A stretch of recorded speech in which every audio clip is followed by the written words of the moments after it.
are many elements to a wedding itself that must come together in order for it to be the perfect day that a couple imagined it to be.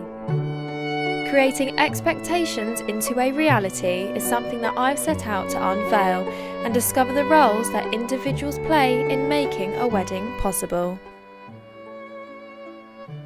If the staff aren't as passionate as the family who own it, it's not going to work. It is a journey. We will see them at least 4 times, and by the time they've left, they feel like family. Now, they say the most important day in any woman's life is their wedding day, but bridal shops themselves face the pressurising task of making sure that their dream dress is actually found. I'm on my way to visit Brides of Southampton, a bridal shop that's been family run since 1976, to find out what goes on behind the scenes and making sure that their dress is found.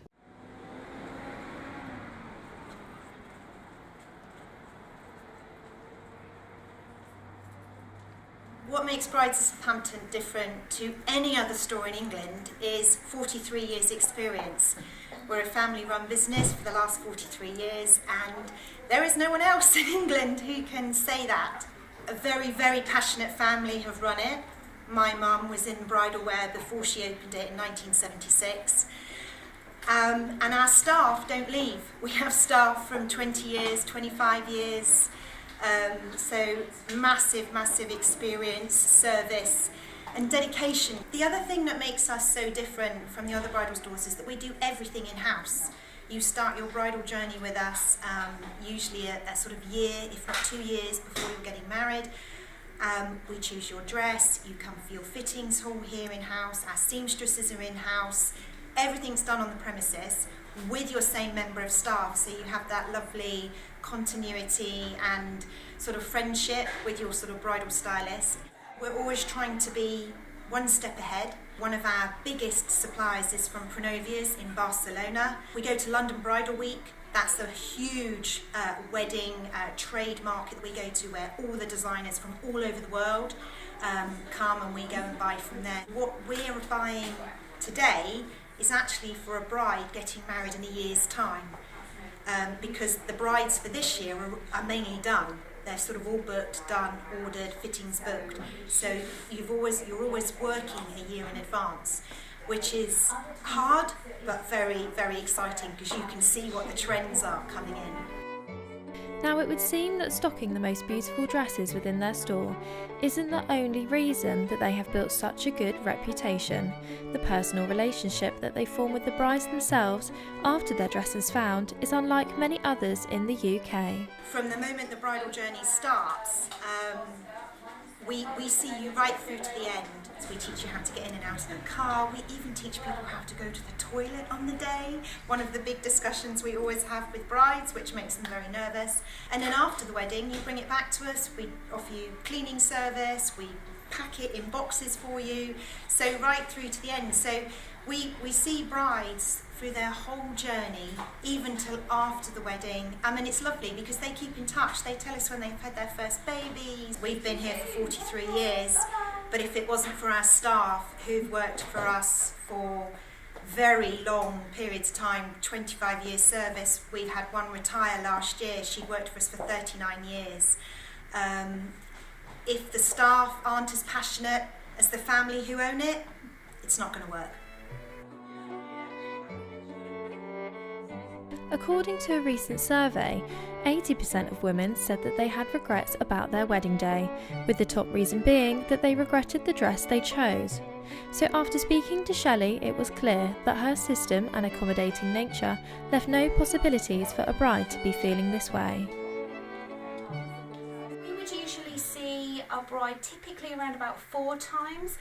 But again, every bride's different. Some people are a little bit more nervous, some people are excited, and we might see them 5 or 6 times because they want to come back and check the dress and check their accessories. They might want an accessory appointment, they might want to check the veils right, they might want to show mum, auntie and everybody else.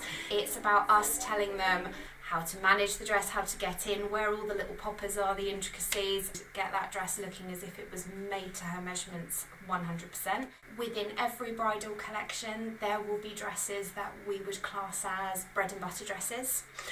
So dresses that feature styles that absolutely fit quite a few boxes to a bride's tick list. So in terms of shapes, if we can find a dress that will flatter both someone who's tall or someone that's short, someone with a fuller bust and somebody with a little less, that would how we would know that a dress would be right for our store. In terms of the buying experience for the brides, one of my main roles is to make sure that I have the right stylist for the right bride, because everyone is slightly different. I've got stylists that are very, very good if a bride is coming in and is really nervous.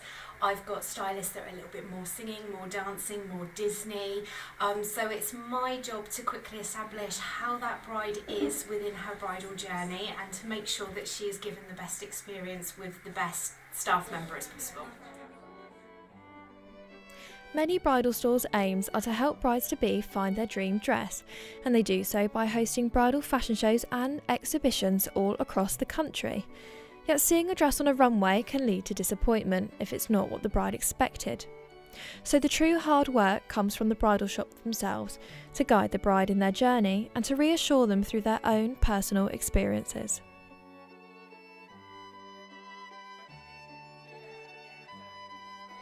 We're all driven by finding that bride's dream dress, because I think we're all driven by the happiness that it gives them. The way that the brides, some brides get really emotional, really overwhelmed, and they cry, and it's that moment when everyone's so happy and they're so relieved that they've got their dress, that they've found this amazing partner that they're going to spend the rest of their life with, and it's that feeling of you have caused to help that person's happiness, help them along their way in their journey. That's what drives us to want to help them find their perfect dress.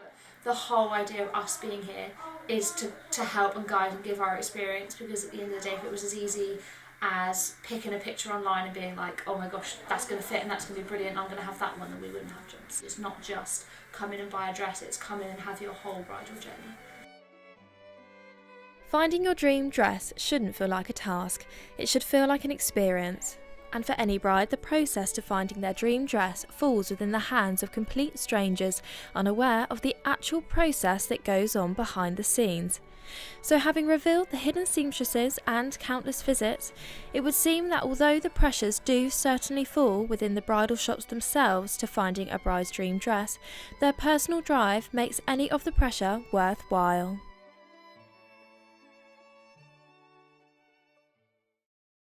Deciding on the wedding cake can be a difficult decision, as it provides an opportunity to add personality and show off what a couple have in common. With enormous amounts of time and effort, couples look for guidance to make their joint decision. One of the first questions we often get asked by brides, they'll just ask us to quote for a 3-tier cake. Well, there are so many possibilities now with wedding cakes. A lot of brides are having buttercream cakes, and they're quicker to make and they tend to be lower end of the budget. If a cake's got a huge number of sugar flowers, we may have sort of 2,000 petals to make for one cake, which can take a whole week. So that's obviously going to be a much bigger budget. So it just depends on the design and also the size. If the cake feeds 160 as opposed to 80, it's going to take twice as long to bake and decorate. Because people don't have fruitcake very much anymore, all our cakes are usually sponges, so they have to be made quite last minute. So the cake doesn't really come together till the day before the wedding. So that's a little bit of pressure, but we've been making cakes for 11 years now. We know all the planning that's involved and how long different processes take. We're very lucky living in this area of the South Coast. We've got a lot of beautiful venues, barns, we've got Goodwood House, where we're preferred suppliers, so we get a lot of orders through those venues. Being featured in bridal magazines such as Cosmopolitan Bride, Gemma herself proves how she makes expectations into an exceptional reality, and the proof really is in the pudding. We offer about 12 different flavours currently, and it really comes down to personal choice, but if brides having an autumn wedding, they might want to have a spiced apple cake, salted caramel, or a lovely carrot cake. Some people might be chocoholics, so they might want chocolate. And then we have recipes like amaretto and blueberry cake that's very popular. Sometimes we'll surprise couples at a cake tasting with a few more unusual flavours, and sometimes those are the ones that they choose. It's not always the flavour they think they're going to like the most that they actually end up choosing. Yet as I've discovered, all elements must work together. And it seems that deciding on the wedding cake itself is just one of the many decisions a couple will have to make. And there are many things to consider when choosing which flowers will be appropriate, but more importantly, what is actually available. Usually the bride often has a little bit of an idea. She might think that she has no idea, but she'll know her own taste, and it's up to me, I think, just to tease that out a little bit and just to give her the confidence to make those decisions. And we'll sit down and we'll chat together about all of their thoughts, put together the whole wish list, and we'll go through the bridal flowers, the venue flowers, church if that's appropriate, the reception flowers, how the bride would like the tables to be decorated, if it's going to be in a venue, a hotel, a marquee. We need to talk about all of those different things. Sometimes I get my flowers directly off of the Dutch auctions, and they're delivered to me overnight. So I would order them, say, yesterday, they'd be delivered overnight, and then this morning they'd be delivered in the flower studio, fresh as a daisy, ready to go. So we'll start with the bridesmaids' dresses, and the colours that they're wearing usually lend to the theme, if you like, or the colourway of the whole wedding. So if the bridesmaids are wearing pink, then we'll often introduce pink flowers through the flower decorations. So colour for the bridesmaids' dresses is very influential. And then we'll also take into consideration where the wedding's going to be. So if it's going to be in a barn, or in a country house hotel, or in a marquee, if it's going to be very rural, or if it's going to be urban chic, so that the flowers will look right in their setting. I'll also try and suggest that the bride considers using flowers that are seasonal. So for example, if a bride thinks that she'd like tulips in the middle of summer because that's her favourite flower, then I'll just talk her through the pros and cons of choosing flowers out of season, because as a spring flower they're going to be up against it in the summer temperatures, and they won't hold up so well. The flower heads will be smaller, the stems will be weaker, and it won't be the super bloom that she probably has got in her mind. So that's probably one of the challenges, is just to steer expectations so that the brides understand and then can choose the best flowers, and I'll help her all the way through. So it's always a good one to choose seasonal. Speaking to individuals like Gemma and Louise with such experience truly shows how their advice is so crucial in guiding a bride and groom to making a decision that is right for them. I was really fortunate. I was invited to join the team to, first of all, to work on Charles and Camilla's wedding. We were given St James's Palace as our workroom, and then a couple of years later to work on Catherine and William's wedding at Westminster Abbey. So the wedding industry itself is full of lots of different ideas and different opinions. So that's why I've come to the Norton Hotel today to find out exactly what they have to offer brides and grooms. We have a venue decorating business. It's the oldest and the largest one in Hampshire. We always have a free consultation period with our brides. We like to talk face to face with them. Some brides come in with almost a big portfolio. They know exactly what they want, the colours they want, and how it's to look. And some brides just come in with absolutely no idea.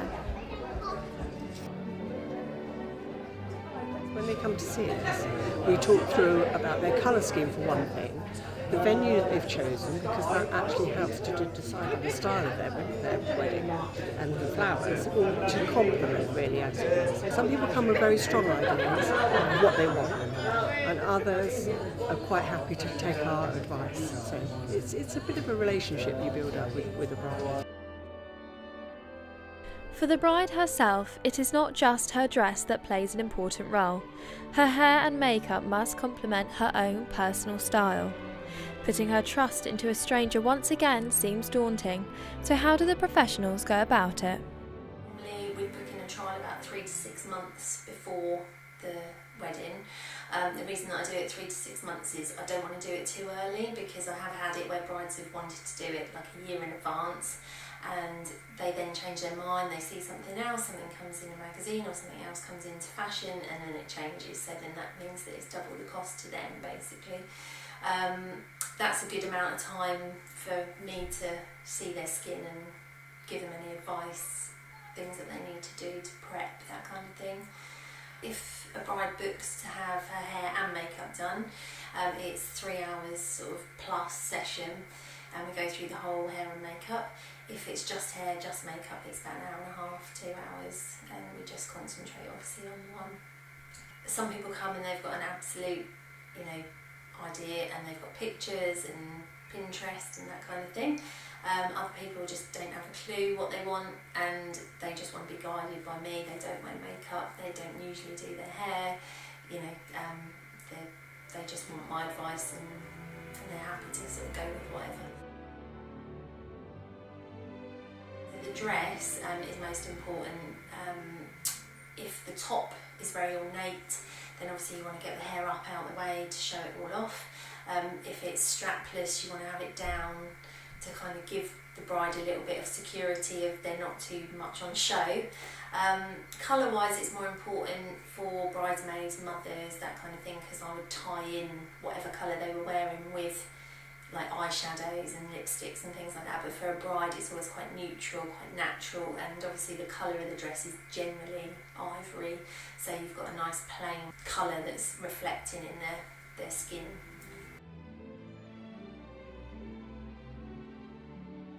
People come with unrealistic expectations, so they might be very blonde, blue-eyed, and they bring a picture of, say, like Kim Kardashian's a favourite. I get a lot of pictures of her, and she's obviously very dark and very dark eyes, and I kind of have to be, the one to tell them that I'm just not going to be able to make them look like that, because that's not their natural colouring. But that, and maybe their hair, the thickness of it, the colour, that can sometimes cause a little bit of a problem with the style that they choose. I think a lot of the time, because the pictures are on Instagram or they've been very retouched, that can sometimes be a bit of a headache for someone like me. But generally, I'll just give them advice of what they need to use to get that end result. So if they need to go and get some extensions, or they need just a filler to the hair, a bun, or some product that will make the hair work, then that's what I'm there to give that advice, basically.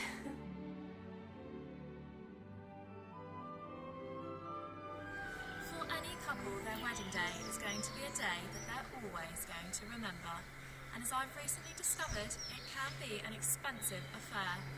So whether you're buying your dream dress or deciding how many tiers to have on your wedding cake, wedding suppliers are there to help guide a couple in making sure that their dream wedding is made into a reality.